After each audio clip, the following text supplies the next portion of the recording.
The Messerschmitt 210 was intended to replace the effective yet outdated Bf-110 fighter bomber. Then, after dozens of enhancements, the Me-210 evolved into the Me-410 Hornet in 1942. The German Me-410 quickly proved its value as a bomber-destroyer thanks to its array of armament, which comprised underwing mortars, 30mm cannons, and a colossal 5cm BK cannon. It was also used as a fighter bomber, heavy fighter, reconnaissance platform, and bomber interceptor, becoming a nightmare for the American B17 formations after realizing that one shot from the Hornet's BK cannon was more than enough to neutralize them. Even the Fuhrer was mesmerized by the Hornet's effectiveness and named it the backbone of the home air defense, trusting that it would keep the Allied air forces at bay. However, its development took several wrong turns, which resulted in several casualties, putting Hitler's high hopes into question.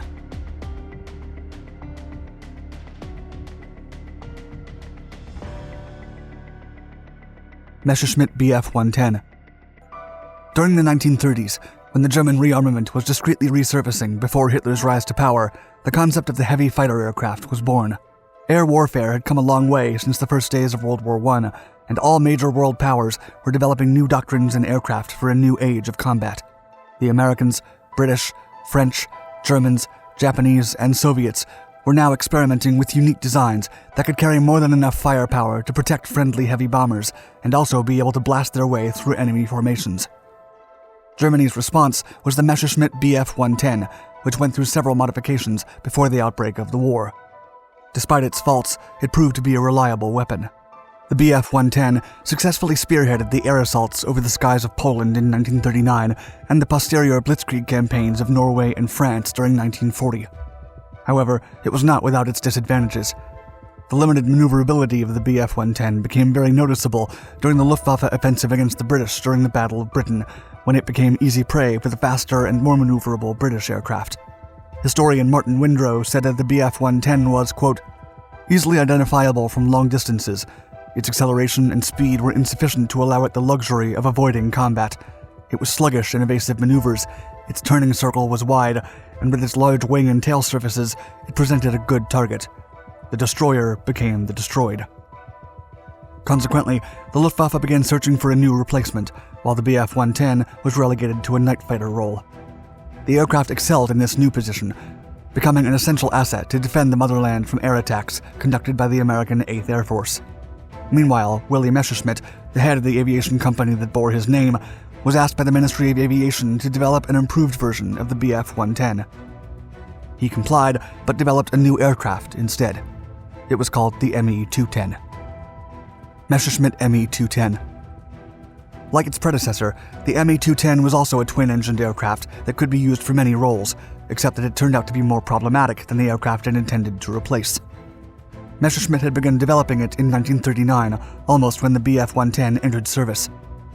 When the Reich invaded Poland in September of 1939, the Ministry of Aviation immediately issued a requirement for a new aircraft, and the company submitted the Me-110 as if it were a new design. It featured room for 2 crew members, a pilot and a gunner, sitting in tandem under a glazed greenhouse-style canopy. And although it used many of the same parts as the Bf-110, the Me-210 had some key differences. First, it had a different nose, which was shorter and located over the aircraft's center of gravity. Additionally, the Me-210 had a different internal bomb bay, a new wing design for higher speeds, and a remote-controlled defensive armament system with a broader field of fire.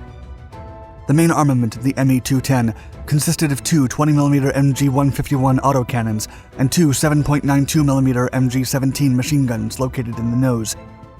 2 13mm MG-131 machine guns were placed at the rear and were remote-controlled by the gunner. This feature was highly innovative and gave the gunner an ample range of motion to attack enemy aircraft. It also prevented the gunner from shooting his own aircraft's tail off. According to the specifications, the Me-210 was expected to reach up to 620 km per hour, which was more than 80 km faster than the Bf-110. Also, its bomb load capacity was limited to 2,200 tons. The aircraft eventually proved to be highly unstable, as it stalled and spun dramatically under minor flight maneuvers. The engineers then tried to solve the issues by installing a single vertical fin and replacing the original twin-finned assembly. Despite all the problems, the Me-210 entered service after a multitude of different prototypes were built. the Luftwaffe was in desperate need of every aircraft at hand. The most updated version of the aircraft was the Me-210C, taken by the Hungarian Air Force to fight the Soviets. Of the intended 1,000 aircraft, only about 300 were completed and sent to the front lines alongside the remaining Bf-110s. Luther Hart, a radio operator and gunner from the Luftwaffe, was interviewed by Eric Seeger from the Defense Network and recalled using an Me-210. His aircraft was taken away for night fighter use and he was given a brand new Me-210. Quote, "There were many accidents as we were getting trained to fly the 210. The plane would just suddenly drop out of the sky. Nobody could understand what was going on. Our casualties in training were as bad as when we were in Russia. We were later told that there were two problems with the Me-210. The first was that the fuselage was about 1 meter too short. We were also told that there was one little part in the plane, which was ersatz material, which broke and created the problems. To us, it was inconceivable that they could get that airplane into mass production with those problems.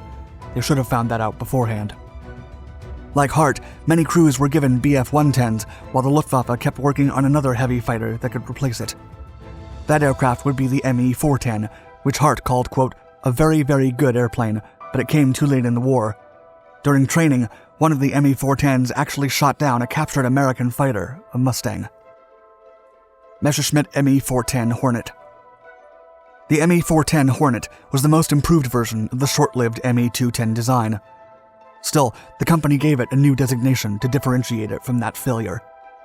The most significant difference with its predecessor was the introduction of the powerful Daimler-Benz DB603A engines, which gave it a top speed of 625 km per hour and a better rate of climb, service ceiling, and cruising speed. The Hornet could also carry more bombs, with 4 shackles under the wings to support 50-kilogram bombs. These upgrades were all possible after increasing the fuselage length and including leading-edge slats to improve stability. The Hornet was also fitted with 2 20mm MG-151 cannons and 2 7.92mm MG-17 machine guns in the nose. The innovative remote-controlled 13mm MG-131 machine guns were also present and featured improved controls for the gunner to bolster the Hornet's defensive power. Deliveries began in January of 1943 and were favorably accepted by the crews. The aircraft proved to be reliable against enemy formations, and especially bombers. The Me-410 also performed well as a night bomber, and soon became a problem for British night fighters and bombers that went into Germany during nights to bomb cities. This led the Luftwaffe to enhance the Hornet's armament by fitting it with a colossal Rheinmetall 5cm BK or Bordkanone 5 cannon, which was based on the Wehrmacht's 5cm Kampfwagenkanone 39 tank gun. The objective was to cause as much damage as possible against the American 4-engine bombers, such as the B-17 Flying Fortresses, by also being equipped with a highly accurate Zielfernrohr ZFR-4A telescopic sight.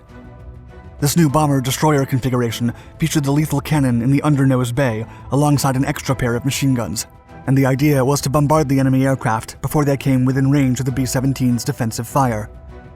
The BK cannon was fully automatic, as it incorporated a magazine and several mechanisms that controlled the loading process and the recoil each time a round was fired. During an air demonstration, the Fuhrer said that the Hornet was, quote, "the backbone of the home air defense." The aircraft proved to be highly effective against the enemy bomber formations until they changed their defensive strategy and began placing escort aircraft at the front to protect them. The Hornets suddenly became the hunted against more agile enemy fighters such as the Mustangs and Spitfires. By mid-1944, the Hornet would be phased out of production and replaced by single-engine fighters for a bomber-destroyer role.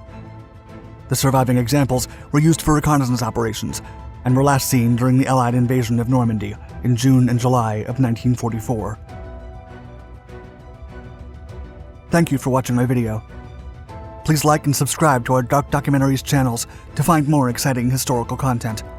And let us know in the comments below what you think of the troublesome start of the Me-210 and its last version, the Me-410 Hornet.